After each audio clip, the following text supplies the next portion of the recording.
want to introduce and say we are so pleased to have Charlene Gagnon from the Manager of Advocacy, Research and New Initiatives at the YWCA leading us in today's conversation and presentation, along with Dr. Jason Emsley and Emily Devereaux from IWK's Emergency Department, and Donna Best from CSTAR, the Child and Youth Advocacy Center, and the START team here at IWK Health. And so thank you all so much for being here. And with all that, Charlene, I will pass the stage on to you. Thanks so much, Jackie. Welcome, everyone. I'm excited to be talking to you today about the commercial sexual exploitation of children and youth in Nova Scotia. As Jackie said, my name is Charlene Gagnon, and I'm the Manager of Advocacy, Research and New Initiatives at YWCA Halifax. My pronouns are she and her, and I am coming to you from my home office in Dartmouth. So before we begin, we feel it's really important to begin these sessions with a land acknowledgement. This session is taking place on the ancestral and unceded territory of the Mi'kmaq people. We recognize colonization as gendered oppression and its relation to the ongoing experiences of Indigenous people with sexual violence and exploitation, most especially how it's related to missing and murdered Indigenous women and girls. Our trainings and presentations honor the cause for justice stemming from the National Inquiry by promoting and providing ongoing awareness and training on the issue of grooming for exploitation and sexual exploitation. We stand in solidarity with missing and murdered women, Indigenous and girls, residential school survivors, 60 Scoop survivors, descendants, and Indigenous people who continue to advocate to protect and keep their inherent rights. We are all connected and have rights and responsibilities under the Peace and Friendship Treaties, and we are all treaty people. A little bit of housekeeping from our side of things. As Jackie said, this conversation can sometimes be difficult. There are a lot of values, a lot of ideas, sometimes judgments around the topic of the sex trade and sexual exploitation and human trafficking. So we're just going to ask that everyone try to keep this space safe for everyone. There are a variety of perspectives on the issue. So we like to try and come at this in the spirit of collaboration and openness. And of course, safety is always very important when we're talking about issues like this. As Jackie said, feel free to contribute comments in the chat throughout the presentation. If a question comes up that's really relevant to the slide that we're talking about in the moment, Rose will kind of signal that to me and we can address it. But we are going to try and save all of the questions for the end of the presentation. One thing to note, when you're kind of talking about your experiences, we're all here, we're coming to this table with a variety of knowledge and experiences. Some of us may have personal experiences with this issue. We may be working with youth that are involved. We just ask that you be mindful of confidentiality and privacy and not bring any specific cases forward. If you do want to ask a question about something you're working on now or someone you're working with now, just talk more in general hypotheticals. We always used to say, talking in hypotheticals is always great. And again, please take care of yourself. We're talking about a very complex and difficult issue. We're talking about sexual predation on our children and youth, and it can be very difficult sometimes. So we always encourage folks, who view these presentations and participate in our training. At the end of the day, when you go home tonight, please plan something just for yourself so you can fill your cup back up and continue to work through some of these challenging issues with our youth. So first of all, we're going to start talking about some language. There's lots of different terms that are used. Some of them have very specific meanings. Some of them are outdated. So you'll notice that throughout this presentation, we use the terminology related to the commercial sexual exploitation of children and youth, or CSEC. It's a bit of a mouthful, but we use this term very intentionally. And the reason why we use this term is because it really frames the issue more as an issue of a form of violence against children and sexual abuse against children. When we're talking about human trafficking specifically, we're talking about a very specific aspect of the Criminal Code of Canada, trafficking in persons, which does relate to the third party manipulation, coercion, force of somebody else to participate in the sex trade. But we recognize that sexual exploitation actually takes many forms in Nova Scotia. Sometimes it involves a third party, sometimes it doesn't involve a third party. Especially now in these COVID times, sometimes it can just involve children and youth sending photos to adults and no actual physical contact. So we use this term to kind of encompass all of the different forms of sexual exploitation that are happening to children and youth in our province. And really what we mean by this is sexual activity involving a child under the age of 18 where there has been an exchange of money or something of value with the child or another person or persons. And that or something of value piece is important because sometimes it isn't money.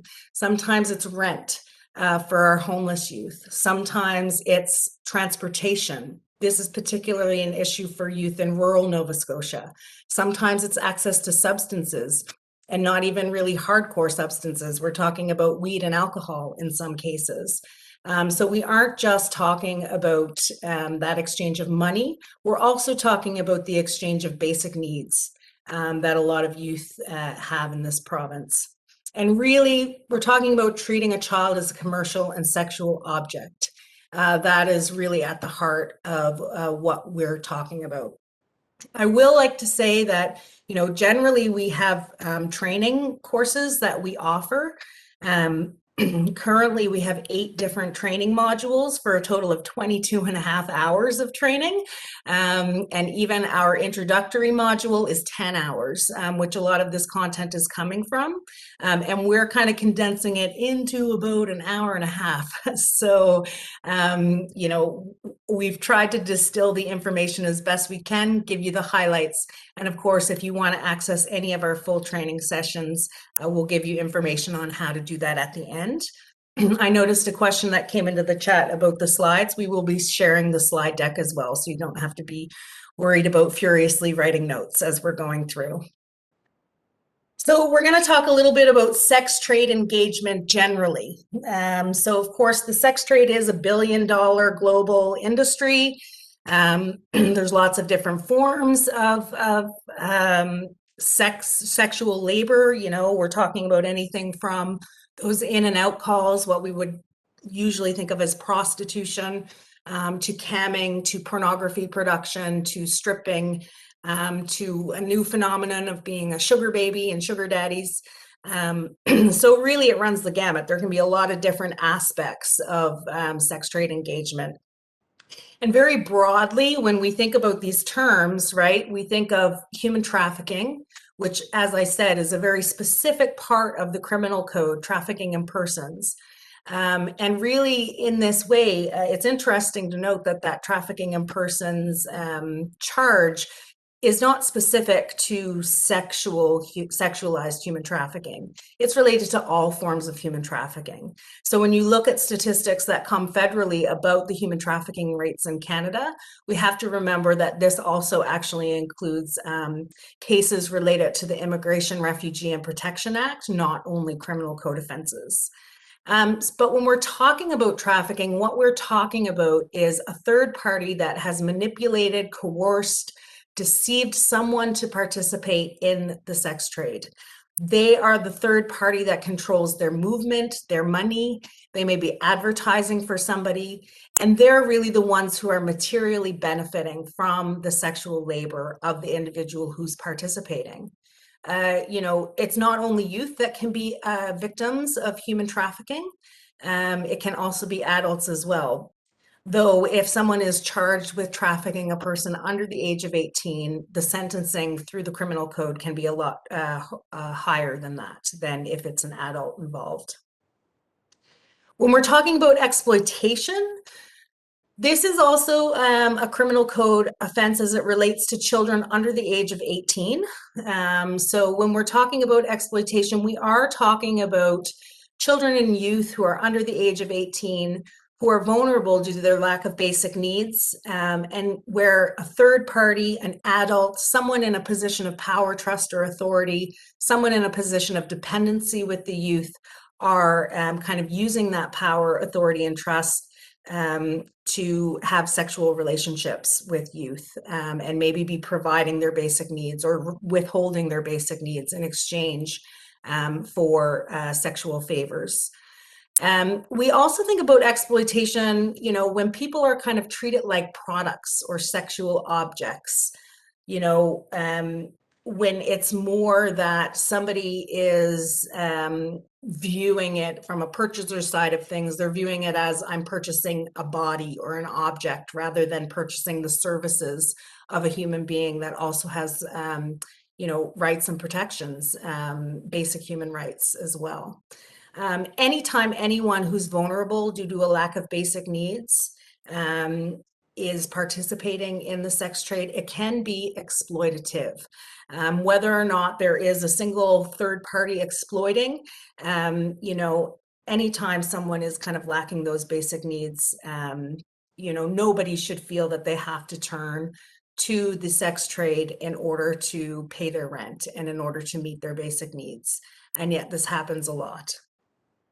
When we come to the sex work side of things, this is where, we're talking about folks who are over the age of 18. They are independent and they are in total control of their working conditions, their ads and dates, their money, their time. They're the ones who decide which platforms they advertise on. Independent sex workers also, will have their own types of systems and safety mechanisms. They may have other opportunities. They may have degrees. They may have master's degrees, PhDs, and this is their chosen profession of work.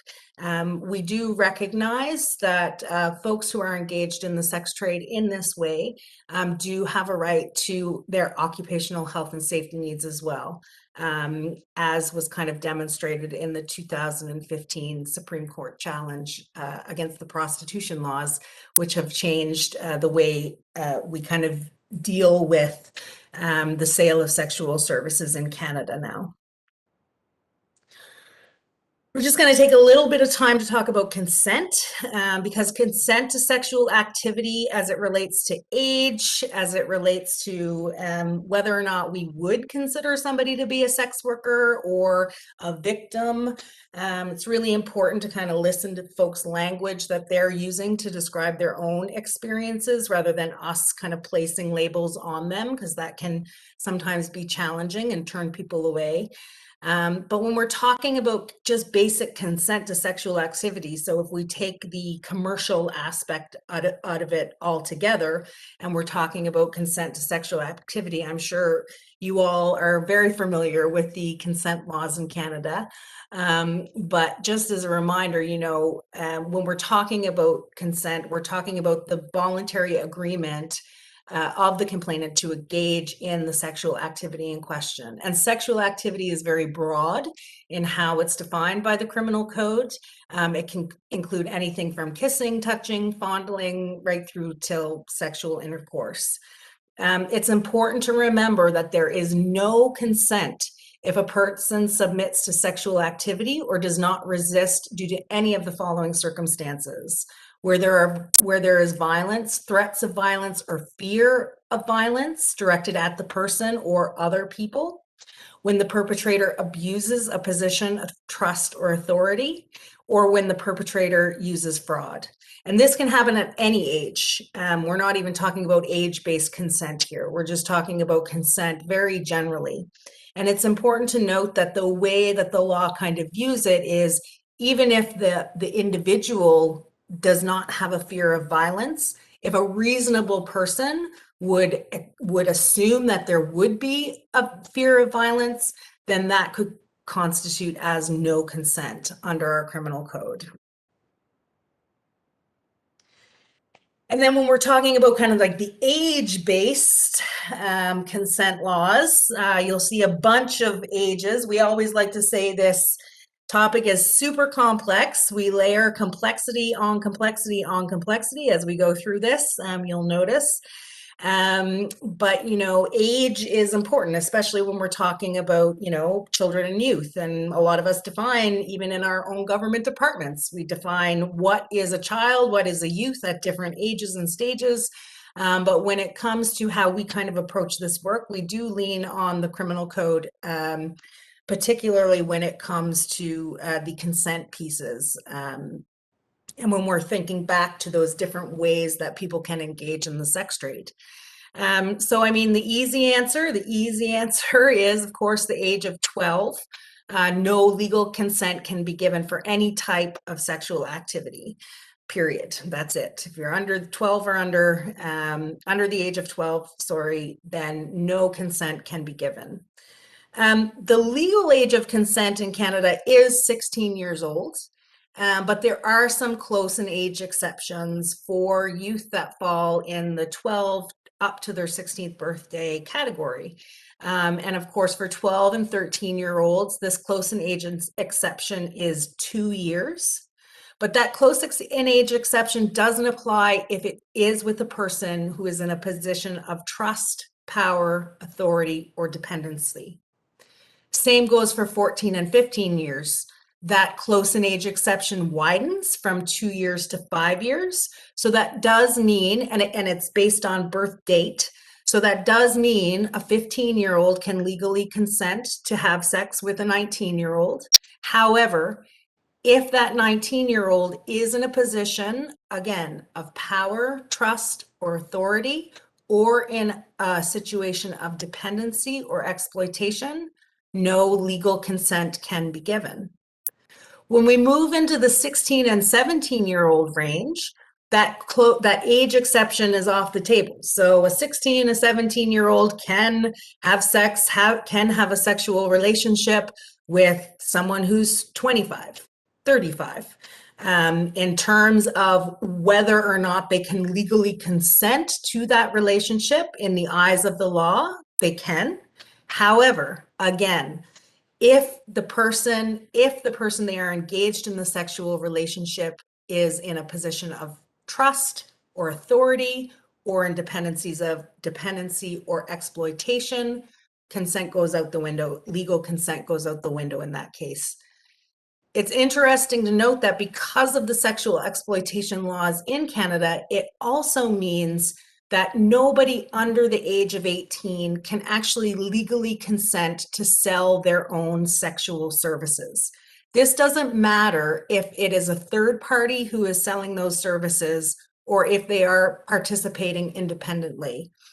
Based on our criminal code of Canada, no one under the age of 18 can legally consent to selling their own sexual services. And then when we get to the 18-year-old range, 18 plus, the consent pieces are really about violence, threats of violence, fear of violence, but also if it's a situation where somebody is abusing a position of power, trust, or authority. Also really important to note, of course, I'm sure, as I said, you are all probably really familiar with these consent laws. This is not inclusive of developmental age. So if somebody is 24 years old, but maybe developmentally is at the age of 13, operating at a 13 or 14-year-old level, of course, there needs to be an additional piece around that person going before a judge and proving whether or not they do have the capacity to be able to consent to that. These would only be the ages in relation to folks who didn't have any kind of cognitive delays or developmental disabilities. So, I mean, one question is kind of like, well, how do we determine, is it sexual exploitation? What are some things that we need to consider to really try and tease this apart and figure out, is this a sexually exploitive relationship? So a couple of these questions can be handy to ask ourselves. What degree of control or influence is over the youth? What degree of control or influence does that adult have over the youth's basic needs, movement, money, all of that type of stuff? Is the relationship with a person in a position of trust or authority, such as a teacher, a doctor, or a police officer? Even if it isn't the youth's own teacher, that teacher could still be in a position of power, trust, or authority. So that's important to note too. It doesn't have to be a direct relationship, but if the individual holds a position of trust or authority within the community, then that can also be a sexually exploitative relationship. Is the relationship with a person that withholds or provides essential services or meets essential needs? This can include guardians, parents, landlords, drug dealers in some cases. It's hard for us to kind of understand this, but familial trafficking does happen in Nova Scotia as well. So sometimes there can be offending parents that are involved in the situation. And then finally, we can ask, is sex being exchanged for basic needs or something of value? Is the person who's receiving the sexual services, providing transportation for a youth, or providing them with food, or providing them with money for rent? These are all questions that can kind of help us determine whether or not a relationship is sexually exploitative or not. So we talked all about like legal consent, but there's a huge difference between legal consent and choice. And we know we all work with kids, we all work with children and youth. Sometimes what is legally required, that doesn't always kind of mesh with the choices that they want to make in their lives. And really choice, when we think about choices and the choices that we make and the decisions that we make, even in the most mundane of circumstances, and nothing is ever kind of binary. Nothing is either like yes or no. We all go through different kinds of decision-making processes. There are external factors that are coming into play that are really framing our choices and the choices that we're making. So you can imagine when it comes to the choice or decision to sell your sexual services or to sell your sexualized photos in exchange for either money or basic needs, that isn't necessarily going to be an easy answer. So through our TESS partnership, and TESS is short for the Trafficking and Exploitation Services System. I will chat a little bit about TESS towards the end of the program, the presentation.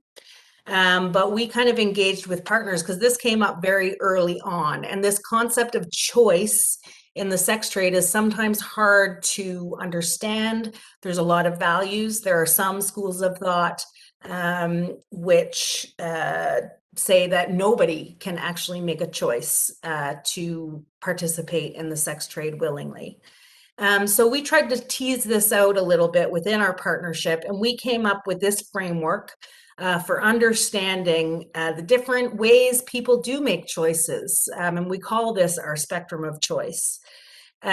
So we kind of like to think of this spectrum as happening on a bell curve when it comes to how it kind of presents in Nova Scotia.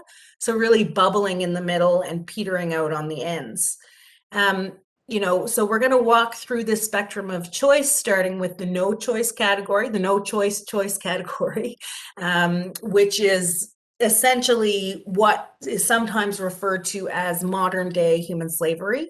This is really trafficking in the most nefarious and violent sense of the word. Some of you may have seen the movie Taken, where somebody is really forced, they're kidnapped, they are held against their will, they're confined. This type of this type of exploitation and trafficking does happen in Canada.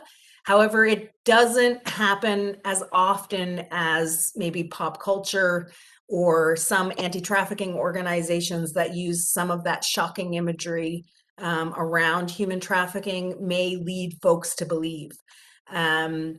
Especially in Nova Scotia, we don't see as much of this no choice when it comes to children and youth here in Nova Scotia, but certainly it does happen. Then we kind of move to this area of coerced choice. So this is where a third party has really deceived or threatened somebody to force them to participate. Maybe they sent a picture and now the person is holding that over them. They're being sextorted. And they're saying, well, you need to go do this or else I'm going to release this picture and show your parents and tell your parents what you've been doing. Maybe they've been promised a job in some way. Maybe they thought they were going to do a modeling job. We've even heard of folks who have been deceived into thinking that they were going to women working in trades, for example, where it's hard to get access to work. In some cases, folks have been deceived for job opportunities as well. This is also very much fits the bill of human trafficking as it's defined in the criminal code. If the person is under 18, also very much fits the bill for sexual exploitation under our criminal code. And really, again, when we think about that trafficking, this can be someone of any age, right? This isn't an age specific thing. Anybody who has been deceived, threatened, coerced in order to participate under the eyes of the law would be considered a victim of human trafficking, even if they don't identify themselves as a victim themselves, which we'll get into in a minute. This next category, the perceived choice category, this is really where we've heard from service providers where a lot of the activity for youth engagement in the sex trade really kind of takes place. So in this way, there's a third party. That third party could be a romantic partner. It could also be a peer or a friend. But there's somebody in the background that has kind of gone through this very methodical way of convincing somebody that this is actually the choice that they want to make. It's very much manipulated. People are sometimes shocked to hear that, you can go online and Google handbooks, download PDF handbooks on how to pimp, which lay out all of these tactics that can be used to really make people think that they're making the choice for themselves. Particularly when it comes to that romantic involvement that can happen. Oh, baby, I've spent all this money on you and now you need to help start contributing to the family. It's no big deal. It's no big deal. Everybody's doing it. Not a big deal at all. Or peers. Hey, where'd you get that bag? It's so nice. Oh, I got a sugar daddy and he's taking care of me and I can show you how to do it. You can go find your own sugar daddy. That kind of stuff happens a lot. And in those cases, there's a level of economic dependency that's involved. This can be human trafficking. Although the folks who would fall in this category would almost certainly not identify as being victims of human trafficking. In some cases, they may actually identify as being sex workers. So we have to remember that, again, people's experiences do not fit neatly into our little boxes that we often, we want it to be neat and tidy, but it's not. It's very, very, very messy.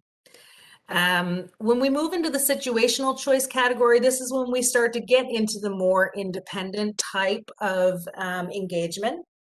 So situational choice, you may have referred to as survival sex work. You may have heard that term before. There may be a third party involved, but it's unlikely that third party is acting as a role of a pimp. It's more a husband or a girlfriend. But there is somebody else who the individual's engagement or work in the sex trade is supporting that codependent relationship. possibly with addictions present, if there are addictions as well, supporting the access to substances as well. The thing about this is that it's a choice, but one of our partners out in Manitoba uses a phrase that we have always stolen. It's choice, but it's like choice from the world's shittiest buffet, right? You go to the salad bar and like there's only olives and pickles and you hate olives and pickles, or the lettuce is wilted and the tomatoes are moldy, right? It is a choice, but it's not a choice given if somebody had other opportunities, you know, had some level of education, that they would still be making that choice if they had those other opportunities available to them. And there is a certain level of economic dependency. A parent choice is really the newest category in our spectrum of choice, which was made visible to us by the 2S LGBTQ plus advisory that we convene within the TESS partnership. Recognizing that in some cases, particularly for non-gender conforming, trans, non-binary folks, where access to employment, education opportunities, even if they are coming to the workforce with, a lot of skills, that access to those employment opportunities aren't always going to be there, as if they were operating from that gender binary point of view. It is independent. There is an educated decision to participate, but that choice to participate really still is rooted in a lack of access to opportunities for other types of career choices. And really, it becomes about being the best way that folks can make money, and can be exploitative, but we would also consider that to be sex work. And when we come to the empowered choice category, this is really where you have individuals, again, as I mentioned before, they probably have degrees, they probably have access to other, working opportunities, they are independent, they are autonomous. Really, engagement in this way, it comes from a place of privilege. It is something that they are able to make the free choice, the empowered choice, in order to participate in the sex trade, because it is actually what they want to do. It's given all of the opportunities they have, it is their career of choice.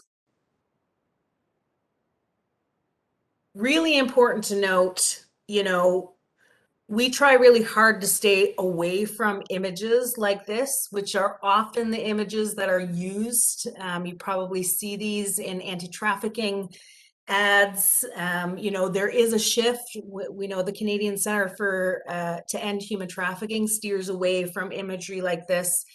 There is really a call across the country for anti-trafficking agencies to stop using imagery like this, because the vast majority of people are not going to see themselves in these images.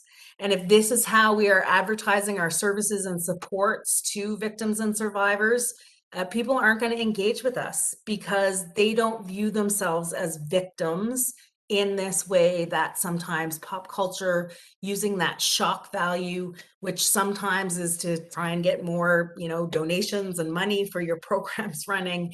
We try really hard to steer away from this. And, anytime media stories come out that use these images as well, we call people out, because really, if we are using these types of images, we're going to miss the boat. People aren't going to come and see us, because the vast majority of people who are engaged don't recognize their experiences in this type of imagery.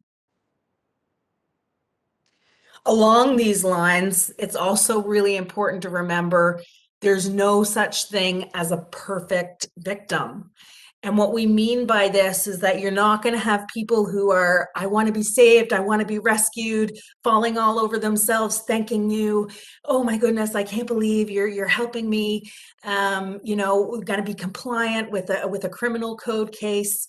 Gonna do everything you tell me to do. It doesn't happen that way. It just doesn't exist at all. Also really important to note that a lot of folks who are victims are often offenders in other ways, or potentially even perpetrators themselves. We know peer recruiting happens.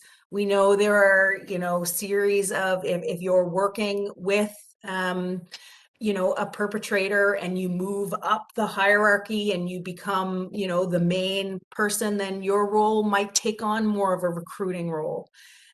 So it's really important to remember, if we're looking for victims to be these perfect little victims, we're not going to find them. It's going to be the kids who have a lot of trauma. They're swearing at us. They don't even necessarily want our help. And that's really important to remember when we're trying to identify and understand sort of where folks are coming from. So, a lot of people are shocked to know. I'm just gonna check the time, make sure my timing's good. A lot of people are shocked to know, some people think of human trafficking, they think of it happening in very far off places. It doesn't happen here. It very much happens here. In fact, Nova Scotia has the highest rate of human trafficking in Canada. We have for the past 2 years. So in 2019, the stats just came out very recently. 5.2 cases per 100,000 people. Now, remembering these are police reported statistics, and again, these do include some of those IRPA offenses, not only criminal code offenses. But if we look at the increase between 2018 and 2019, it's been a 400% increase. Now, we don't view this necessarily as it's happening more. We actually view this as a positive sign because, of course, this is an underreported crime as it is. It always has been. It takes a lot of courage to come forward to systems to try and make a change and make an exit. And to get out of your situation. So we actually view these increasing rates in Nova Scotia as a positive thing because it means that more people are comfortable coming forward to systems, to policing, in order to access their services and supports. It isn't just a Halifax issue. It's happening in rural communities too. It's happening in Wolfville, in Yarmouth, in Sydney, in Truro. Truro is actually a hub location because it's right in the middle of the province on the way to Moncton. And there has been an identified trafficking corridor between Moncton and Halifax. This was in a recent report published by the Canadian Centre to End Human Trafficking. And it's interesting to note that, we don't have a legal sex trade here in Nova Scotia. There are no legally operating strip clubs or massage parlors or anything like that we might see in jurisdictions like Montreal or Toronto and in Ontario. But Moncton is actually the closest place that folks can go to strip. And sometimes that dancing, stripping component is kind of part of that recruitment process into the sex trade in other ways. And really in Nova Scotia, the sex trade is a total mix. It's youth, it's adults, it's independent, it's third-party controlled. Some of it's happening online, some of it's still happening on the stroll, and on the street, and there's that survival-based engagement. There's also that independent empowered engagement. Really, it's all over the map in terms of how it's happening in Nova Scotia. And we do know we're trying to get a better understanding at how it affects the African Nova Scotian, Indigenous, and 2S LGBTQ+ communities. We do know that it disproportionately affects these communities as well. But we do need better local data and information in order to really get into the nitty-gritty of how it affects them differently. Charlene, there's a question in the chat. Wondering if the recently published test resource guide is available for people. Yeah, so I'll talk a little bit about the resource guide at the end. We have we have been reached out by someone from IWK to do a bulk order of them. So we can kind of chat about that at the end of the presentation. In Nova Scotia, we're trying to really adopt more of a public health approach to this issue. You know, and if we take a public health approach to this issue, really what we're doing is we're trying to move the work upstream, of course. We want to focus on that prevention piece. We want to look at kind of like those social and economic disparities and inequities that can kind of lead to exploitation. You know, exploitation is a form of violence, and that makes it a health issue. And like other forms of violence, it kind of clusters and spreads, kind of like how a pandemic works. You know, when trauma comes into contact with trauma, it just is a perpetuating issue. You know, properly applied, a public health lens, you know, can really overcome some of those gender biased and racist views of who's deserving and undeserving, you know, and kind of makes way for a more trauma-informed perspective. Anyone who is hurt needs healing, and anywhere there is hurt, and communities, you know, will stay vulnerable without intervention. It can move us away from victim blaming and really allow us to take that broader view and understanding of, you know, how the sex trade, the complexity of the issue. And it seeks to address unprocessed trauma as an on-ramp to victimization, as opposed to kind of like the framework that we typically take right now, which is kind of like that criminal justice framework, which is really a downstream approach, because this is where we're plucking folks after they've, you know, fallen into the river, so to speak. Because that criminal justice framework, really, it's based on punishment and saving and recovering, and it's really based on dealing with the issue after the fact. So we're really advocating, particularly in Nova Scotia, for the government to adopt more of a public health approach to dealing with this issue, rather than an over-reliance on the justice system, which really can reinforce not only, you know, it can reinforce systemic racism, gender bias, and really not get at the heart of the issue at all, because we really, those are the root causes that we need to deal with. And you know, I think we all come to this work with a trauma-informed lens. So sometimes we like to flip the trauma-informed on its head and talk about what hurts, what can be, what causes systemic re-traumatization. Because with this particular population, we hear this a lot. They go to seek help and they're continually re-traumatized by the systems, right? So when we think about how can we reduce that systemic re-traumatization, you know, sometimes folks hearing, you know, this is just the way things are done. With no opportunity for input or feedback into, you know, their case management or planning, you know, that can be really difficult for folks, especially if you think that these are folks who are coming from a place of being controlled for most of their life. And if we're just telling them that's just the way things are done, sorry, can't help you, that's going to send them out the door and maybe never engage with systems again. We hear this often from survivors, that sometimes when they go to engage with systems and services, they feel like they're treated like one of those girls. They're othered because of their participation in the sex trade. Again, there's so many values around, you know, engagement and participation in the sex trade. I can't believe you would sell yourself. I can't believe you would sell your body. That's so gross. That's so disgusting. Anytime somebody is faced with being othered in that way because of, you know, their experiences, that can be really, really re-traumatizing. And sometimes it isn't even about being as deliberate about it. Sometimes it's always below the surface. So we have to be very, very careful in the language that we use. Any form of oppressive language use, we always say best practice is to reflect people's language back to them.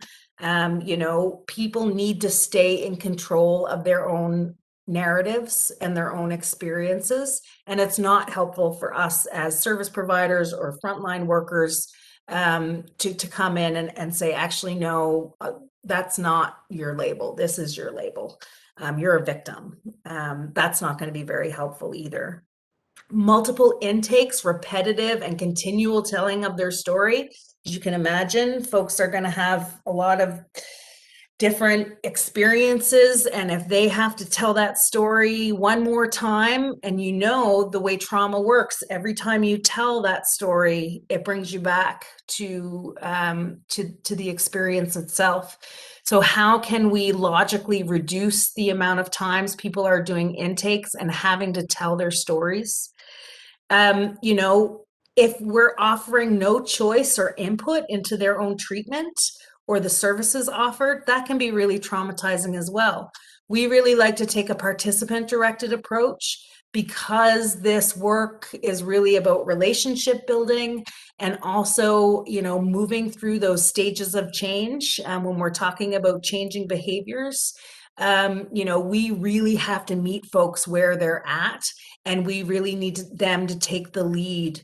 And again, that can only assist them with their building their independence, you know, providing opportunities for empowerment and for them to be making choices for themselves. Because again, remembering their experiences are going to have been related to somebody making decisions for them. They've been, you know, likely been in situations of control in some ways, not having opportunities to make decisions for themselves. So we want to build that into their recovery as best we can. So who's at risk? You know, when we're talking about risk, this is a handy list. We don't generally like to give out lists, but I'm just going to run through this list. So who's at risk? Someone who's under 18 years old, spends unsupervised time alone or with peers, owns a cell phone or computer, has at least one social media account, is attracted to consumer goods, desires development of romantic relationships, sometimes feels insecure, alone, and misunderstood, sometimes fights with their parents and feels like their parents don't care. They want more independence, and they test boundaries and take risks. So who is this describing?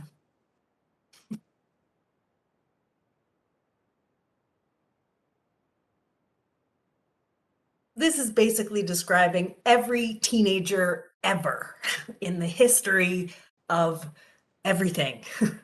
So we like to start, we do this intentionally. We like to start with this place because it would be really, really, you know, it wouldn't be good for us to think it's only happening to particular types of people, because in reality, when we look at the cases across Nova Scotia, all youth are at risk. You know, we see cases coming from those multi-million-dollar homes in Bedford, as well as in, you know, from the child welfare systems. So we like to start from this place to just remind everybody that really, when it comes to this issue, all youth are at risk.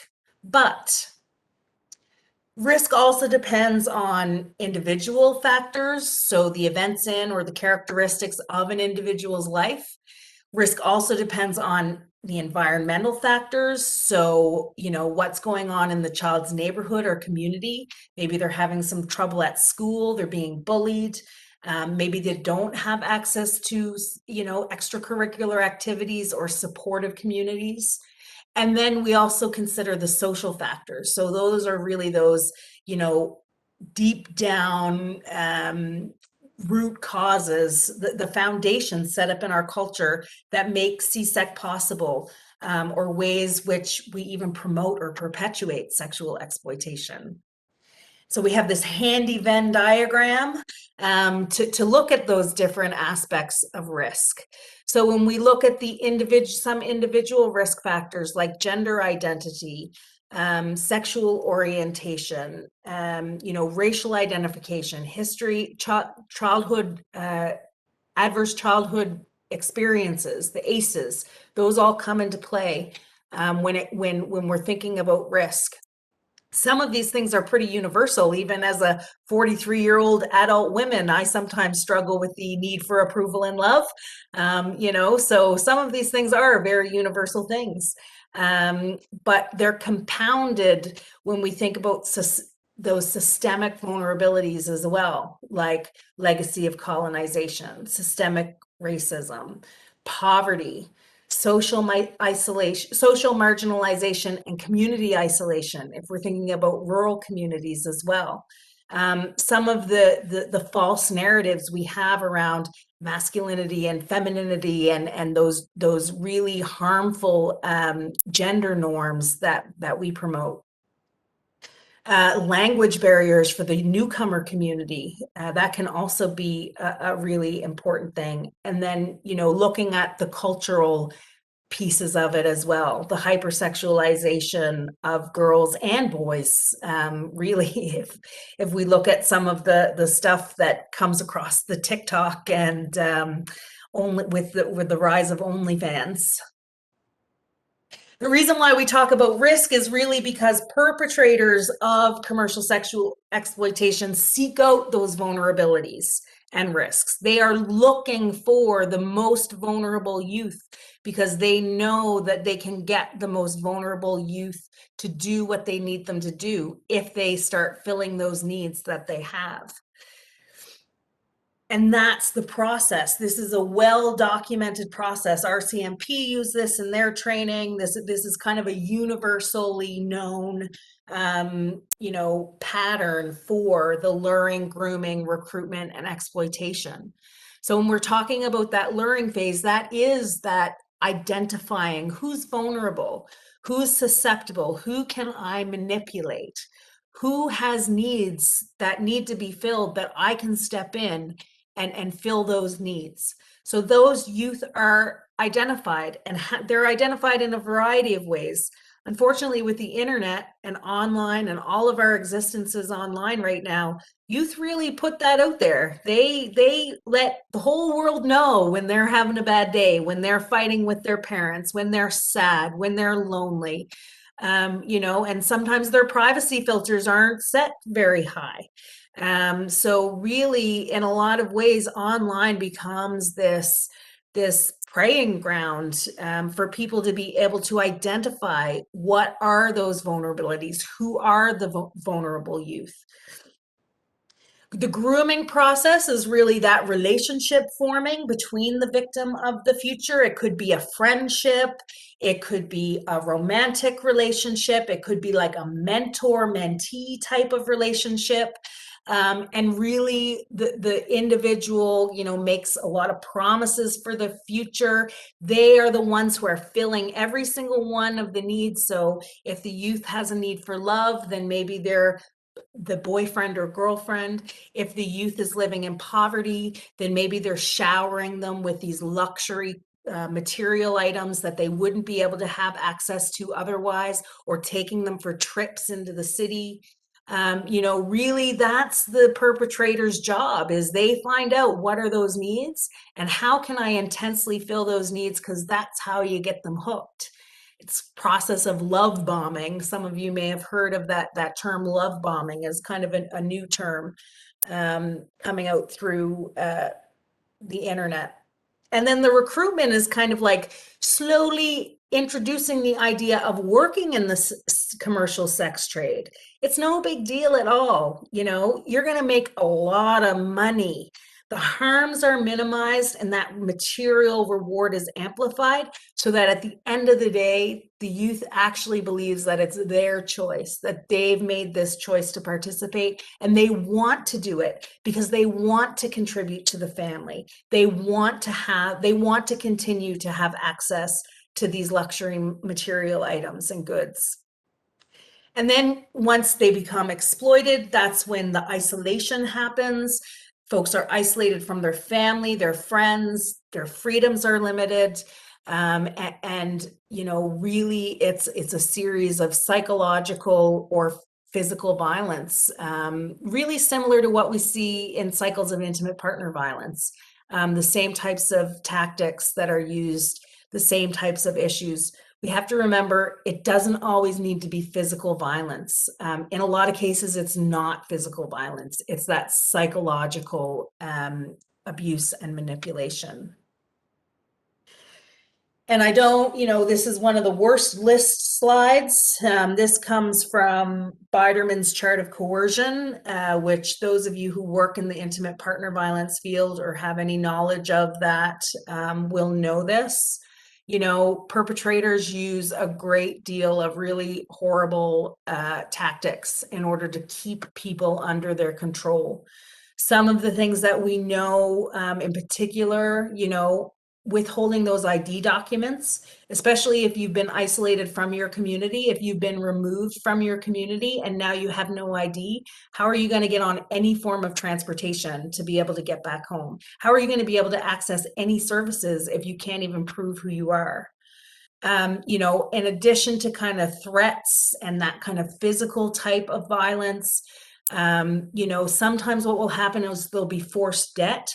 So if in the beginning, in that grooming phase, the perpetrator has maybe spent thousands of dollars as the investment into the youth. And then if the youth wants to leave, they say, okay, well, you can leave, but now if you want to leave though, you have to pay a leaving fee. And that leaving fee is going to be $20,000. And in some cases, parents actually pay those leaving fees. But sometimes that's not the best way to do it because folks could end up right back with their perpetrator, because we're talking about those Stockholm, Sweden, the trauma bonding stuff that can take place. In some cases, perpetrators have children with their victims, so they create that familial bond of having a child as well. And they're going to really be claiming omnipotence. They're God in the victim's eyes. They know everyone. They have contacts everywhere. Oh, you want to go to YWCA? Well, we've got someone embedded in YWCA. So I'm going to know everything you do, everywhere you go, to the part where the individual actually believes it. We also know that some perpetrators brand or tattoo their victims to signify their ownership, but then you always have to have those occasional indulgences to keep people hooked as well. Really quickly, because I know we're getting close to time, commercial sexual exploitation of children and youth can also happen without a pimp or a manager or somebody running the behind the scenes. Some reasons for that may be economic insecurity. We see this happen a lot when it comes to sugar daddies, sugar baby arrangements. It's just one person. It's viewed differently. I just have one person who's filling all of my needs, and it's kind of like this transactional relationship that is taking place. So it's not that they're out turning tricks with multiple folks, but they have one transactional relationship that really takes care of their economic needs. And in this case, it wouldn't be a pimp. This doesn't fall under the human trafficking criminal code offense. Other thing, as I said, access to substances, and we're not even talking about hardcore substances like opioids and methamphetamines. Like, we're talking about weed and alcohol. So anyone who's under the age of 19 can't go into the liquor store to purchase weed and alcohol. So that means they're going to their local drug dealers that do still exist, regardless of the legalized trade, and the bootleggers, that's where they're going to access their weed and alcohol. And when, the people who are running those operations know here is a young person who I'm the only way they can get access to these substances, they take advantage of that and they say, okay, well, give me a blowjob and then I'll give you a couple grams of weed. And then this becomes the way that they just continue to access substances. Boredom is another one. being online a lot, related to some of that, feeling insecure, needing, that affirmation. We live in selfie world and selfie culture. And now there are platforms that make it really easy to monetize content. So not only are you getting kind of like that affirmation and sexual attention that you're really looking for, but you're also getting paid for it. You're getting paid to put pictures and videos up online. And it feels safe because you're not necessarily meeting anyone in person, but it has its own set of risks around it as well. So general warning signs, and then I'm going to pass it over to some folks at the IWK to give some context for how they see it kind of happening as well. But just generally, things to look for. These are kind of red flags. We like to caution around these red flags. Sometimes, again, some of this stuff is typical youth behavior. We really ask when we do training with service providers, we tell folks, know the you are the one who knows the youth that you're working with the best. So really take that in context. But what you can do is use these red flags as a starting point for a conversation to really try to understand what the issue is. Because if it could be exploitation or trafficking, or it could be depression, or it could be other substance use issues, but these are kind of places to start conversations with children and youth. If you notice the youth frequently disappears or goes missing for extended period of times, or is taking pre-COVID out of town trips, but even within the context of COVID, trips into the city, you're in Yarmouth and we're going to the city and we're going to rent a hotel room and we're going to party and it's going to be so much fun. So not only out of province, but, if you are noticing frequent trips to Moncton, because again, of the connection with the strip clubs up there, or Toronto, that can be a red flag. And then when they come back, if they've been missing a lot, they really aren't really telling you anything about where they've been or who they've been with. They kind of have a high level secrecy around that. That can be a red flag. It can also be a red flag if they have an online relationship with someone they have never met. This is actually quite common for youth to get involved in relationships. Sometimes adults too do this, with folks that they've never met, and that they only have this kind of virtual relationship happening. Or if someone is significantly older than them, that can be a red flag too. Again, doesn't necessarily mean exploitation is happening, but it's a good place to start a conversation to try and probe around a bit to understand what the nature of that relationship is. If they receive unexplained gifts or are in possession of luxury material items, regularly getting their hair and nails done, they have the latest iPhone, they have Coach purses, they have red bottom shoes, and they have no financial means to purchase this through the part-time job that they may have making minimum wage. This is very much a red flag. A tattoo that a youth is reluctant to explain may be the result of tattooing or branding. Again, youth have tattoos.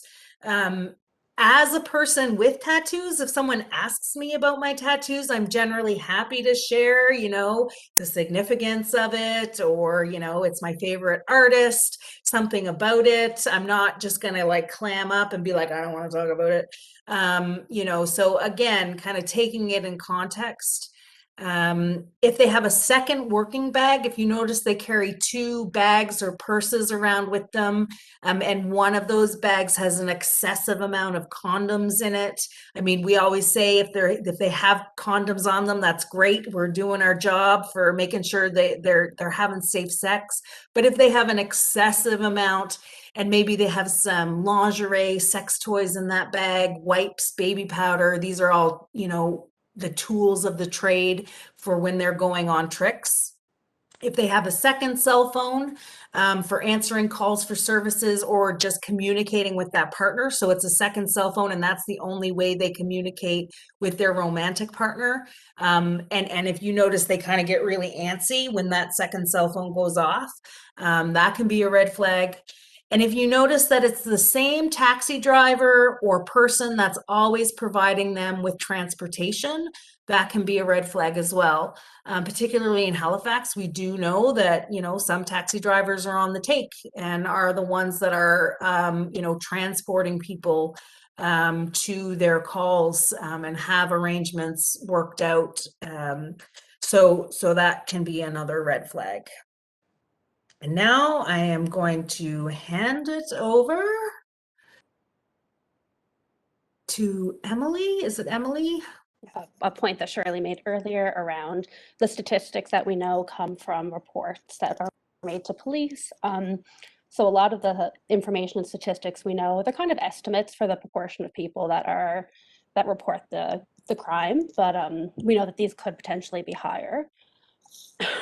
A big thing around human trafficking with the emergency department is that we know many people involved do present to the emergency department. Some studies show that between 30 and 68% of youth do make contact with the healthcare system during this time, but unfortunately they are rarely detected by healthcare providers.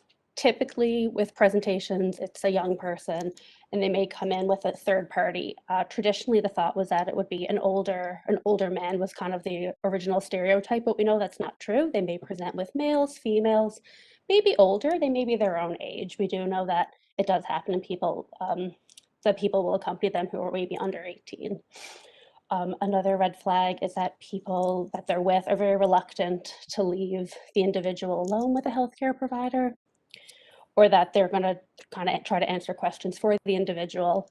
If the individual does engage with the healthcare provider, sometimes it might come across as a bit scripted and rehearsed. Other presentations. Can we just go back a slide if that's okay? There we go. Other presentations that may come in, kind of not red flag, but maybe things that we know people will frequently come in with are injuries, and on explanation, they're not consistent. So the injury, the mechanism of injury isn't consistent with what the person is saying. They may come in with frequent or reoccurring STIs, may have like vague symptoms on a first assessment. And that sometimes is just the entry point to be able to get to a healthcare provider to be able to discuss what's happening in their lives. And another symptom could be late presentations for symptoms, old healing injuries, frequent or old healing broken bones are a big one that comes up in the literature frequently. But it's important to be aware in the emergency department because we know that the emergency department just may be the first and only point of contact for these individuals. All right, and some of the red flags did allude to about the rehearsed explanations. It does go back to earlier points too, where people might not have identification with them or pertinent documents.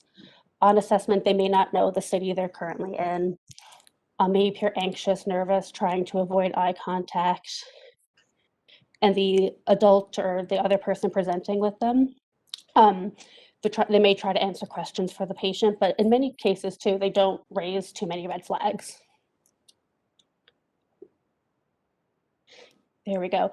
And just to speak to it a little bit, we're aware that, we know 30 to 68% will come in contact with the emergency department, but are very rarely detected because we are aware that there's a knowledge gap that us as healthcare providers, we're not good at detecting it. We kind of know that. So between myself and Dr. Emsley, we're trying to work on a study to try to understand healthcare providers around Canada, what their knowledge base is of human trafficking, and also to try to, from that, interject with education for them as well. So we want to fill this learning gap, and we're going to do a nationwide survey to nurses, doctors, physicians, allied healthcare professionals in emergency departments to understand what their baseline knowledge is. And then we want the results of the survey to inform future development of resources and educational material. I will hand it over to Dr. Emsley, just if there's any other points around the study he would like to mention. So yeah, thanks, Emily, for that. Really not too much more to add. I just think that the desire to do this study grew out of our own, our own wondering about, are we doing enough for identifying commercial sexual exploitation and other forms of human trafficking, the kind we see, say, with migrant farm workers too, in the adult sites. And I think the knowledge level is pretty low across the country. Just speaking anecdotally with colleagues who worry, have we let people slip through our fingers who we might have been able to at least potentially connect with some resources, like with Tess, for example. And so yeah, this will go to every emergency department across Canada.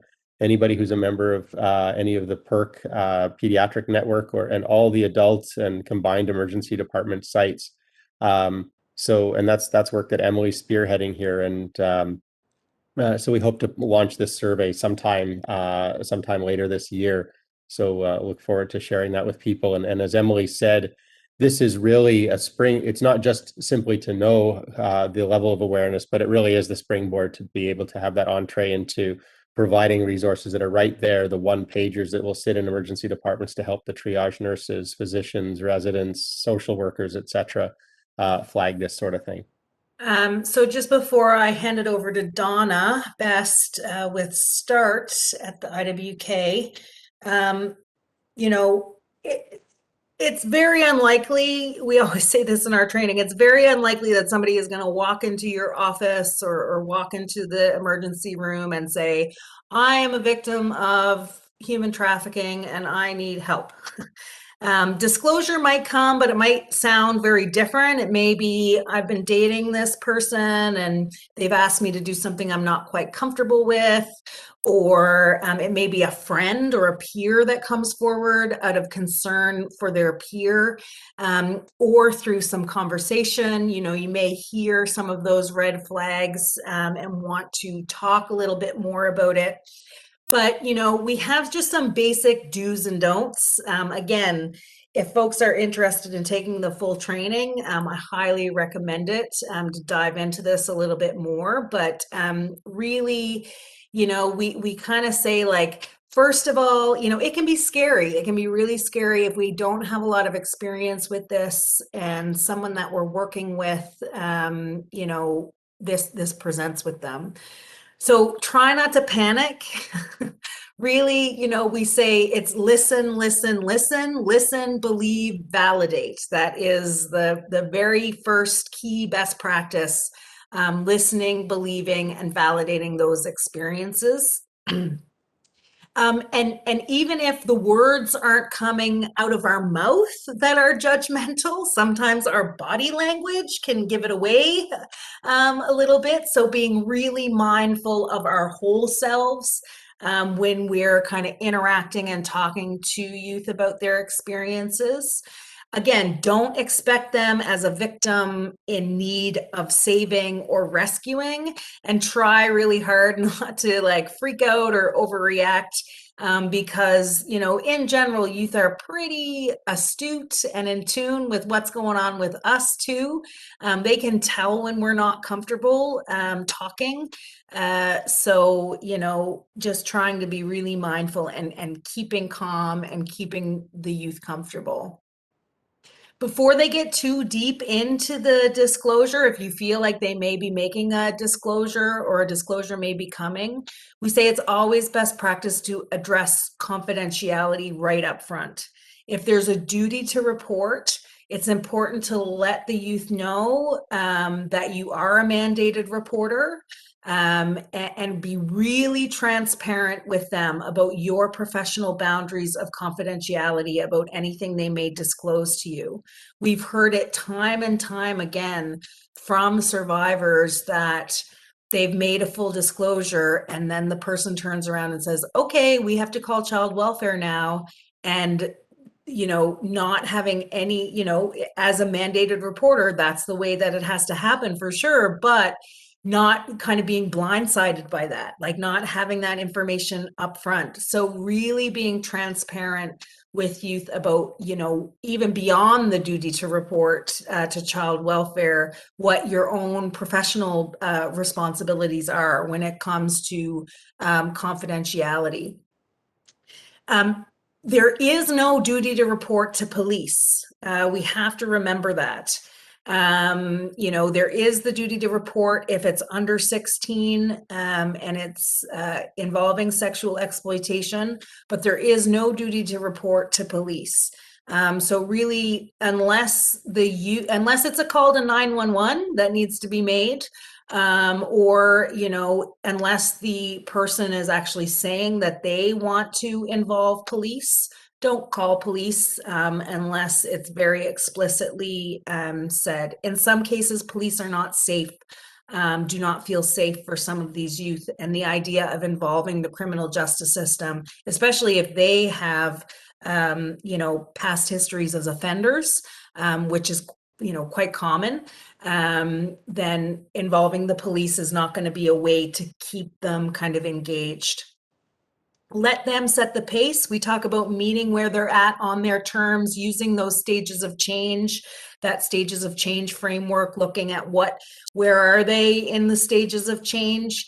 You know, gathering only the relevant information. We always like to remind service providers it's not our jobs to conduct an investigation on the perpetrator. That is the job of the police or child welfare specialists, or through the IWK CSTAR and START team. You know, there are professionals that are trained to conduct those investigations, so leave those investigations to the professionals. Really, our role at this point is to really stay focused on what they're saying they need from us at the time. Don't over question, dispute facts, or comment on motivation. There probably will be changes to the story. There probably will be conflicting information that they're giving. If you know, especially in that initial disclosure time, you know, even if you do believe the youth and you're just trying to get clarifying information, if you're asking those questions, that can be perceived as this person doesn't believe me. So really just let them tell you what they want to tell you. And just, again, going back to that listening piece. This last thing where it says, don't be a popcorn eater. This comes from one of our peer support workers, someone who is a survivor who now works with youth exiting. She said to us that, you know, sometimes this is particularly in counseling situations, you know, she'd go and she'd tell her story. And it was like the person hearing the story and receiving the story was like, oh my gosh, oh, that must have been so hard. Oh, that must have been. And she said it was almost like she felt like she was a form of entertainment for the person, rather than that person was really there to help. And she called those types of therapists popcorn eaters. So we say, try not to be a popcorn eater. You will have to do a risk safety assessment if there is immediate harm. We tend to rely on the JCDA, the Jacqueline Campbell Danger Assessment, which is used in high-risk cases with victim services for intimate partner violence. So if there is an immediate risk of death or harm, of course, trying to make that assessment and then bringing in the appropriate professionals if that is the case. Really stay focused on what they're asking for. What are they coming in? What is immediately needed? And listen to the response. They may be coming to you for an STI test. The name of the assessment is the Jacqueline Campbell Danger Assessment, the JCDA. You can Google it and you can find, they offer training. I think it's $250 for the training. It's a national assessment tool. Sometimes, you know, folks are going to be coming to you maybe for gift cards for food. They may be coming to you for an STI test. They may be coming to you for something that's totally unrelated, and then maybe the disclosure happens. You know, meet those needs that they're presenting you with. This is your opportunity to become the person who's filling the need and not the perpetrator. So and stay focused. If they come to you asking for an STI test and a disclosure comes and all of a sudden you start talking about trauma counseling, that's not going to go over well. A lot of us think, oh, we need to get you into counseling. We need to get you into trauma counseling. But most folks are going to be much farther along on their recovery journey before they're ready to deal with the trauma of their experiences in a counseling setting. Don't overpromise. We're going to get this guy. Everything's going to be fine. We're going to take care of you, because we don't know what's going to happen ultimately. And making promises that you can't fill is going to be a quick way to break a relationship of trust. And don't offer unsolicited help. And then, call in help if you need it. If you're kind of feeling like, oh, I don't know really what to do, you can always, if you don't know if the duty to report applies or not, you can always call and talk in hypotheticals. You can call YWCA Halifax.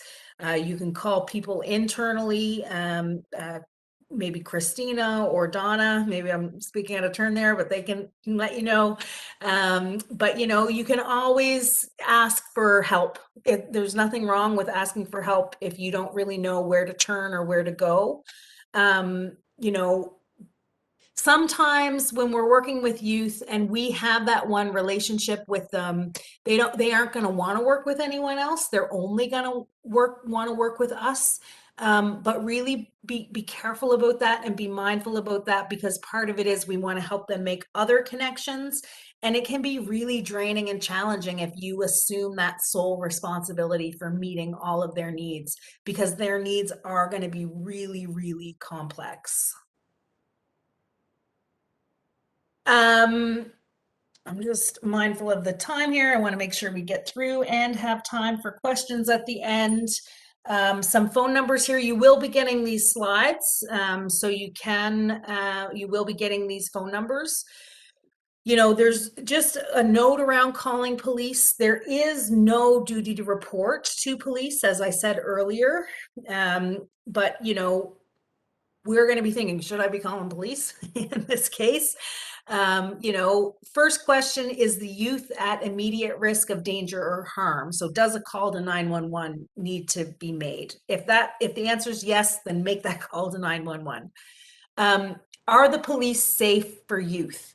And again, when we think about cultural and historical systemic racism that can sometimes happen within our policing forces, and not only that, but if they've only experienced the police as an offender, then they're not going to have a lot of love or trust for police. So, if the police don't feel safe for participants, then do not bring police in.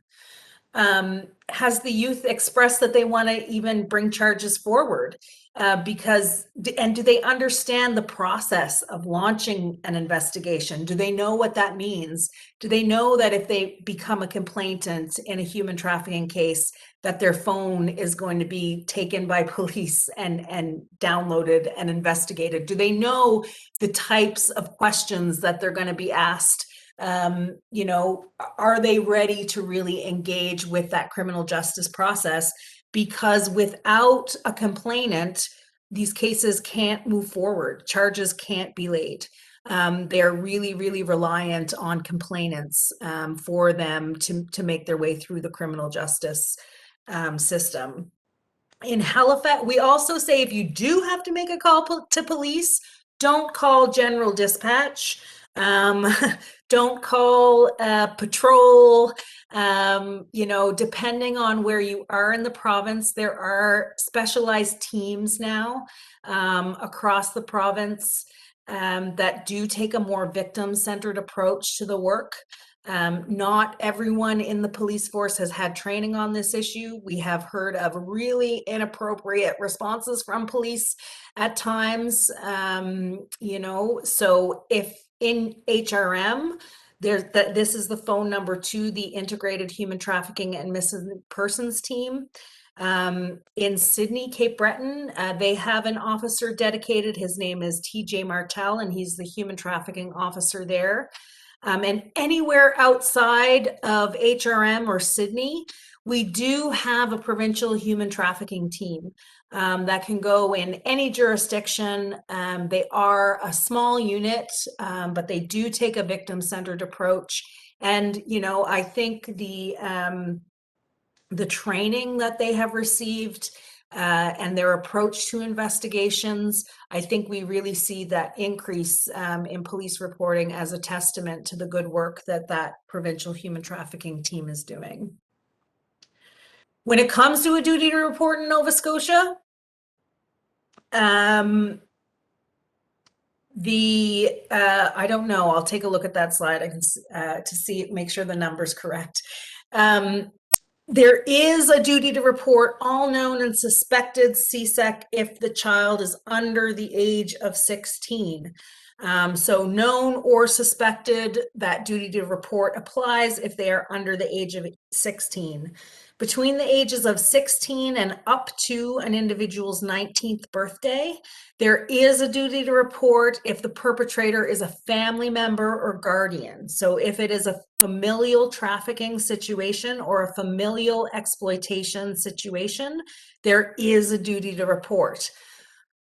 There's also a duty to report if in that 16 to 19-year-old age range, if it's suspected that other youth under the age of 16 are involved, there is a duty to report in that case.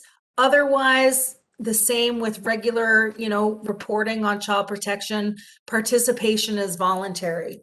We have heard from child welfare, we work very closely with child welfare, that folks report when they aren't supposed to be reporting because the youth wants no part of the child welfare system.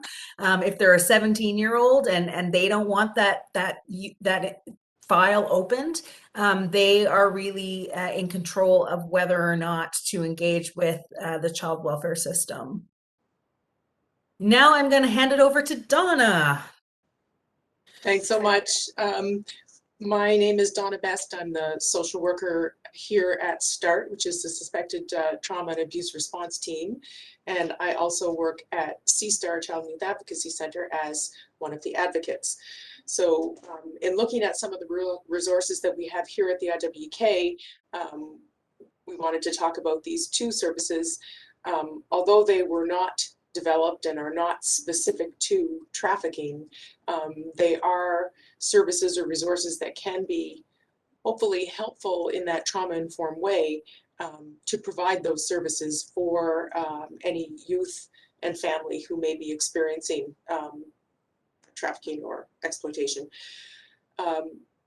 At START, we are a medical assessment team that provides usually historical sexual assault medical exams or exams when there may be physical harm involved with the youth under the age of 16. We also help in the organization or the follow-up of any kind of medical treatment that may be outside of our purview. So if we have to call SANE, sexual assault nurse examiners, in to be involved because it's an acute sexual assault, then we'll help coordinate those services. Like Charlene had also mentioned, that we do assure that the duty to report is satisfied. So if someone from the hospital or somebody outside of the hospital calls and is not quite sure how to proceed or whether or not they do have a duty to report, we'll discuss that situation with them and help them make that decision about who and when they should be doing that reporting.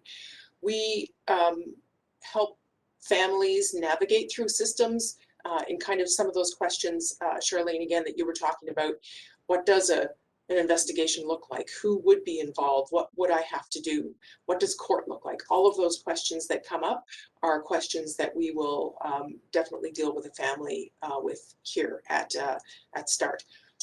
We have an intake, I'm the intake worker, so all of the calls come to myself or Angela Era, who is my co-worker, and we help coordinate what that intervention will look like, be it a medical assessment that is necessary right away or a referral to another service that will be more appropriate for the situation that they're involved with. We talk about kind of the confidentiality and our duty to report straight up as soon as we meet somebody. We have a consent form that we go through with the family, and the youth is, if they're of a mature minor status, then they're aware of that consent form that we have. And it's a kind of a dual consent form. It's not only just the, yes, this is our duty to report if we come across information while we're involved with you, but it's also asking their consent to be able to speak with the Department of Community Services or their family doctor about the situation that brought them in, because if they are coming to C-START, or if they're coming to C-STAR for an interview, then the suspicion of child abuse is already there. That decision has kind of already been made. The suspicion has already been voiced. So we assure that those connections with the proper services are made at the appropriate times, and help them understand why those connections are made.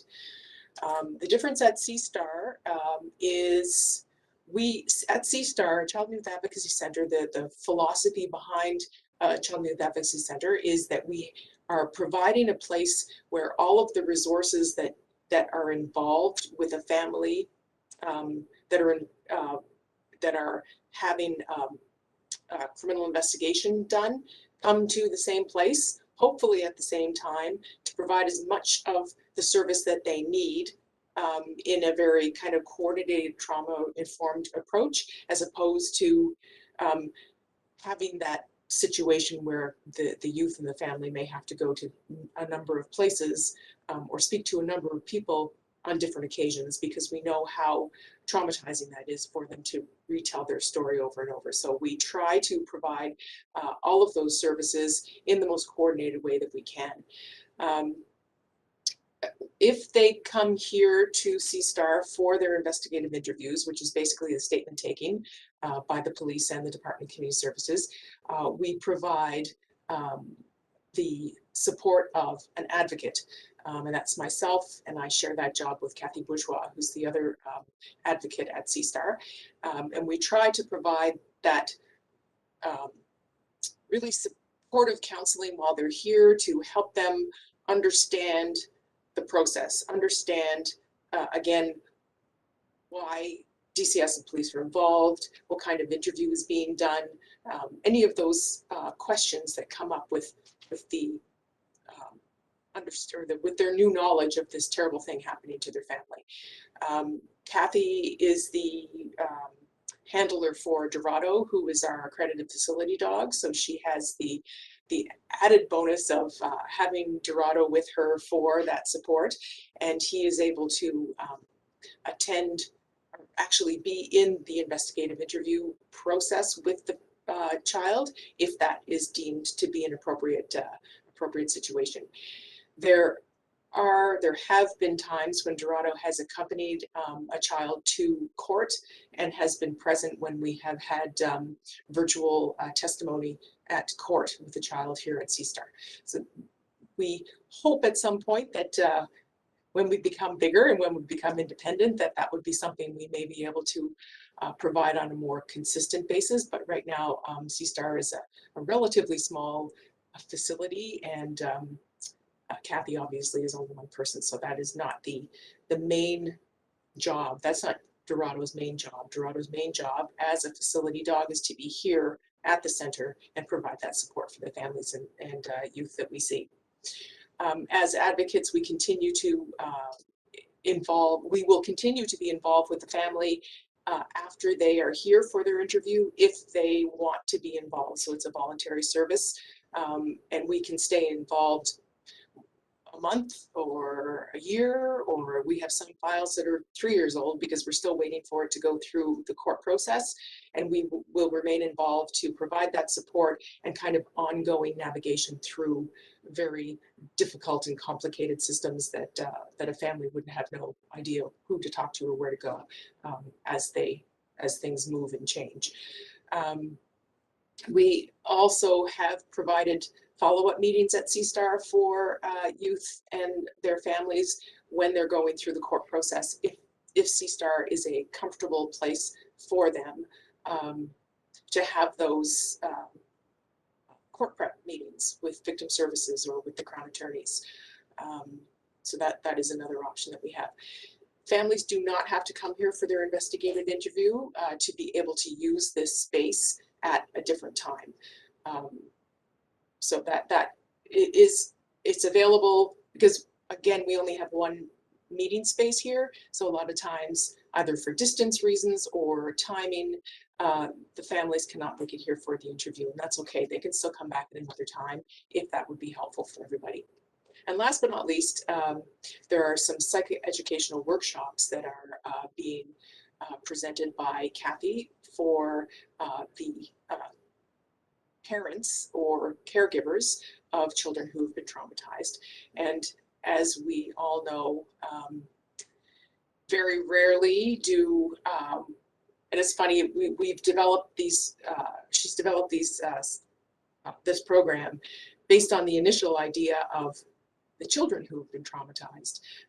But as it's become clearer and clearer, the caregivers need so much support and they need so much education to understand what is happening to their child and how can they help. Because we know that that support from a caregiver and that ongoing belief and support as they go through this process is so important to the children to be able to heal from the trauma. So those psychoeducational workshops have been excellent. So that's about all I think I have to say about those services. Yeah, for sure. And I would also just like to say that CSTAR has been a test partner with us at YWCA right from the very beginning of our partnership, when it was convened in 2016, when it was known as NSTEP. So we're super happy to have had CSTAR involved with our partnership. And just a shout out to Christina Schaefer, who was on the directory committee and was involved in helped us to put together that directory that you've been hearing a little bit about lately. So great partners. We love having those partnering agencies that are engaged. So just as we wrap up and make room for some questions very quickly, I want to leave you with some resources. Again, you will be getting this slide deck. So we have a program, our frontline program is called NSTAY, Nova Scotia Transition and Advocacy for Youth. Just a note, it is not Danielle. I forgot to update this slide. The manager is Temi. Now of the NSTAY program, but they can be reached at nstayyWCA at ywcahalifax.com, and the phone number's there. And really, this is peer-based support. We have peer support workers that work with youth. So these would be folks that have lived experience of the sex trade in a variety of different ways. And they provide a lot of that emotional support, those service navigations. We do have a safe house, a safe housing program, SAFER. We don't like to call it a safe house. It's not a lockdown secure facility, but it is safer housing for emergency crisis situations. We provide financial and material support, can do trauma counseling referrals. It is a provincial program, so we have workers on the ground currently in Halifax, in Truro, and also in Cape Breton. And we're looking to get another one set up in the Valley area. We also have, as Donna said, sometimes family members need support. So we recognize this very early on, and we have an NSTAY family worker. So this is for parents, grandparents, foster parents, any guardians. You know, this is someone, her name's Trina Gallant. Some of you may know her from her role as she does a lot of doula work as well. You know, she's really there for the parents, and the kids don't have to be engaged with the program. In a lot of cases, the parents she works with, their kids are still actively engaged and entrenched and not even in the province. You know, they have some support groups and just providing that emotional support, helping them understand what's happening with their kids, doing some of that systems navigation, safety planning if they are caring for their child at home. And then again, some of that financial or material support if needed. Another great resource, the Elizabeth Fry Society of Mainland Nova Scotia, they have a program called Girls Against Trafficking and Exploitation, or GATE.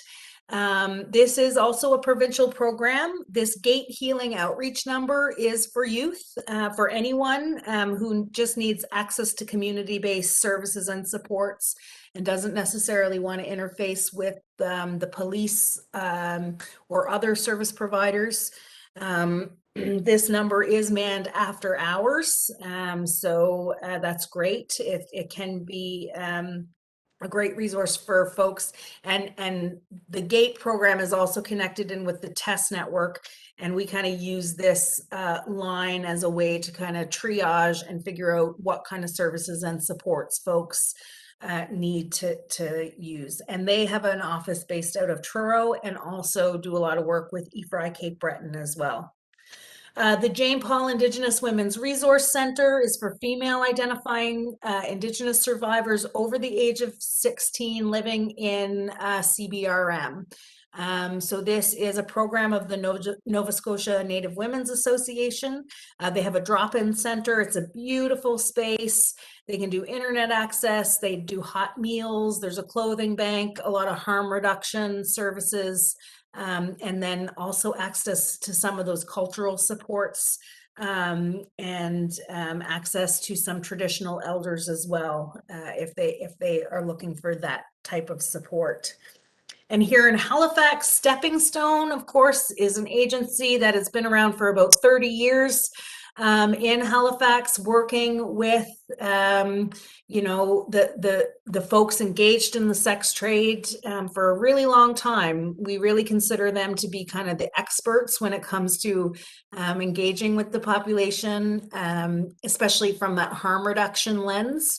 It used to be that Stepping Stone predominantly worked with folks who identified as sex workers, but they do have programming for, you know, victims of exploitation and trafficking as well. So really the language that we tend to use is anyone at risk, engaged, or exiting the sex trade. It doesn't matter what labels they want to use for their experiences. And Stepping Stone also has drop-in. They also do street outreach on the Stroll in North Dartmouth, making sure folks have safety. They also run a bad date list. This is a list for folks who are turning tricks and providing services to report if there are any customers out there that are violent or that may rip them off in some way. That's the bad date. That's a bad date as it happens in the sex trade. And then we have our TESS partnership. We do have a social media presence. It is a branded partnership. We're at over 180 partners now, which is amazing. It is provincial.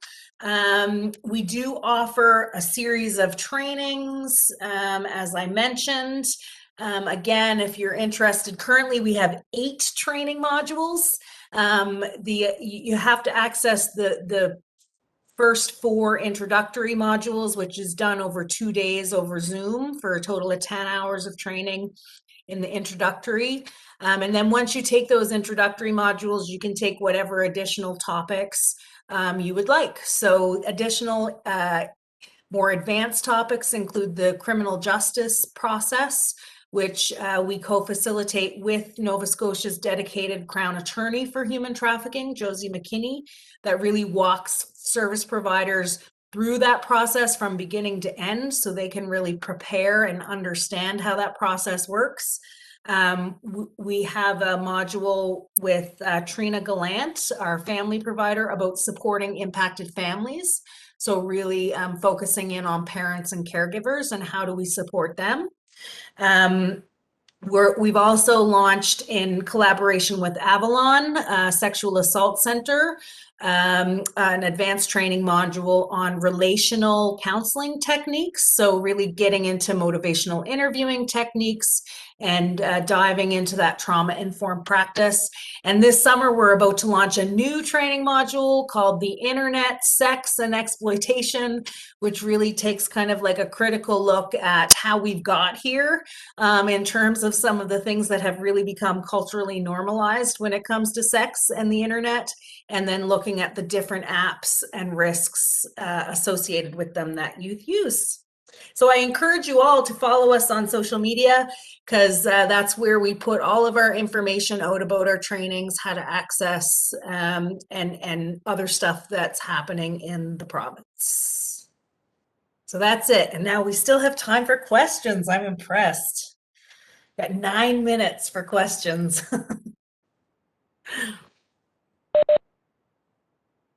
Yes, the QR code will take you to a page on our website, on the YWCA Halifax's website. That does have the electronic copy of the resource directory there as well. And these window decals are in locations to note that there are people at the locations that are informed on the topic and that can talk, that youth can talk to. And I happen to know the IWK Youth Forensics department has just ordered 25 of these decals. So you will probably be seeing them around the hospital.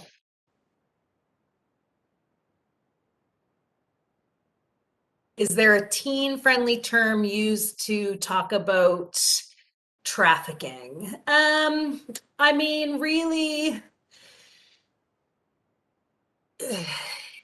the way that we kind of talk about it, there's a really great risk assessment that just kind of, rather than labeling it as trafficking or exploitation, we rather ask questions around you know, the things that we would indicate. So it wouldn't be more about talking about trafficking or exploitation, but it would be about selling nudes, or it would be about you know, sugar daddy, sugar baby, those types of things. Like really talking more about the sex trade generally than using language of trafficking or exploitation, because those kinds of words can really make people nervous, because it's usually associated with police and it's usually associated with systems and stuff like that. So just trying to avoid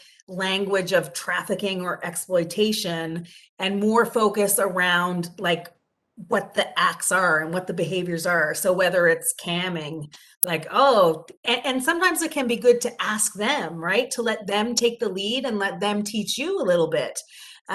Because if you say, oh, I've heard about this thing that's camming. Do you know about camming? Can you tell me like what's camming all about, right? Then it gives them the opportunity to kind of like teach you something too. And it can kind of level that power differential that can sometimes occur naturally between service provider and youth. So you know, your relationship with the youth is what should guide it, but just trying to avoid some of those more triggering words that have these big scary attachments to them. And I think there's a question there too about the public health framework, and if there's a group of community partners who are focused on that as well. Do you have a sense of that, Charlene? Yeah, so right now, in addition to the TESS partnership, there is a government table that's struck. It's called the CSEC Coordinating Committee. And on that table, it's community and government co-chaired. So YWCA is the community co-chair, and then it's being convened. The Department of Community Services is the other co-chair. And we have senior policy officials from Justice, Health, Community Services, Communities, Culture and Heritage, Education, and then also our partners at the Association of Black Social Workers, and the Nova Scotia Native Women's Association and EFRI and YWCA Halifax all sit at that table. And it's a fairly new committee that struck. We've only had 3 meetings so far, but that is on the agenda. So how do we take a provincial approach that would be more in line with the public health approach rather than and moving it upstream? Because everybody accepts that prevention and early intervention is really the key for this. So one of the first things we're going to be working on is kind of like determining shared outcomes across government departments to try and break down some of those silos, because we do know this issue hits every single one of those departments. So we really need to work to collaborate with one another. And to, if we can, I mean, from my understanding, there isn't actually a single topic that exists where the government is looking at shared outcomes. So that's really exciting for us to be able to be trying to bring everyone together and get on the same page. It's going to make a really big difference in our impact.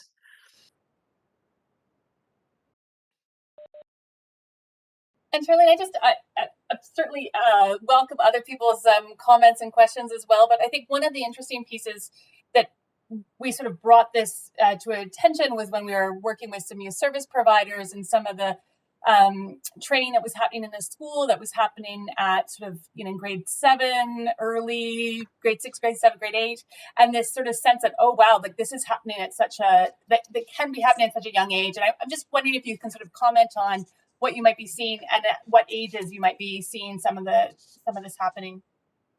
Yeah, I mean, like Emily said, like stats around this issue are sometimes tricky, but it's generally accepted that the average age of recruitment is between 12 and 14. This is, even if you think about it, if you think about those risk factors and vulnerabilities, this is the time when children and youth are the most vulnerable. They're going through all kinds of changes anyway. There's this need to belong. There's all kinds of there's all kinds of other things going on in the background. This is the time when they're most vulnerable. So really, 12 to 14 is generally known as the age of entry, the average age of entry. And of course, if it's the average, then it's happening a lot younger than that as well. So, that can be challenging sometimes. And one really good note, early on in our TESS partnership, one of the things we do with TESS is try to come together on collective advocacy action too. So we identified early on in the partnership that there was a lack of education in the school curriculum for youth and for kids on this. So we're really happy. We found out very recently that there have been changes to the Healthy Living 7 curriculum for youth for grades 7 to 9. This is now going to be a core part of the Healthy Living curriculum to teach youth about commercial sexual exploitation and the warning signs. So we were so thrilled when we found out that change had been made, and we're currently working with the Department of Education to develop some materials for teachers to be able to use in their classrooms with kids. So that's a big deal. That's going to make all the difference in prevention efforts, because a lot, it's about sometimes. One of the things we also like to say is, you have to get comfortable with being uncomfortable in this work. You're going to be taken outside your comfort zone in a lot of ways. But really, we have to create safe spaces for youth to talk about their sexual behavior and what they're doing and how they're online. And even if it freaks us out as adults, because we don't understand it, because we were just trying to figure out how to T9 text when cell phones were first coming out, right?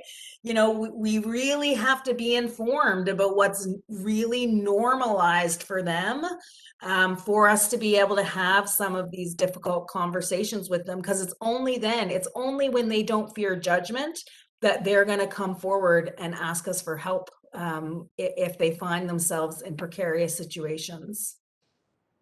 So Charlene, My name is Andy Cox. I'm with IWK, and two things. First, I might have missed it, but you talked about the resource guide that we've ordered. Yes. So our program or the IWK has ordered a few of those. Is that right? So with the resource guide, it was kind of like initially intended for test partners, and then like more people. So before we actually ordered them, there were a couple of government departments that wanted some. So we only did a first run of 1,000 copies. And pretty much all of those 1,000 hard copies were pre-ordered, so already spoken for. We're right now just trying to figure out we're getting them distributed, and then we'll see how many are left over, because for example, Status of Women over ordered, so they ordered more copies than they actually wanted, so we could do more distribution in the community. But we're still kind of like figuring out the numbers, and somebody has reached out from the forensics unit requesting 25 copies. Okay. But I don't know if that would be hospital wide or just for the department. I'm not sure how your silos work, the IWK, but certainly Christina's going to have a copy. We're going to be delivering that. And there is a digital copy available on our website as well. If we get a lot of additional like bulk order requests, like if the IWK wanted to make an order, then we would certainly do a second run of printing on it. But I just have to see, but maybe what I can do is once I know how many additional unspoken for copies, I can maybe loop in with Jackie and just kind of figure out if I just kind of give her maybe 10 or 15 copies, and then she can figure out which put it out in the offices accordingly. The other piece for me is I'm just on behalf of the committee want to thank all the speakers, Jason, Emily, Donna, and Charlene today. And Charlene, I'm a little biased. My role is working, partnering in community, and just you've given a great example of how awesome community is, and then the whole we're partnering, and it seems like we partner more with community nowadays. I think that's great as partners and equals. Also, in the chat there'll be a link to the survey so that we know how to improve things in the future. September 20th, our next time, it'll be actually the Association of Black Social Workers, which was mentioned, and the East Preston Family Resource Center, and it's titled Demystifying Sexual Violence in a Black Community, so very much related. And if you have any suggestions around that or ideas, again, you can put that on in the evaluation. Also, any suggestions for later, or if you wanted to be part of the Transition of Care Committee, just email the IWK transition@iwk.men'shealth.ca, which is also in the chat. And also, if you need confirmation that you attended the event as well, the IWK transition@iwk.men'shealth.ca as well. And so lastly, thank you very much for everybody who attended, but also the speakers for sure. And I think we're doing the right thing. Thank you. Thanks. And if anyone's interested in joining or finding out more about the TEST partnership, please reach out. We're always looking for more people to add to our very large partnership now. That's great. Thank you all so much, and we'll hope to see you in the fall.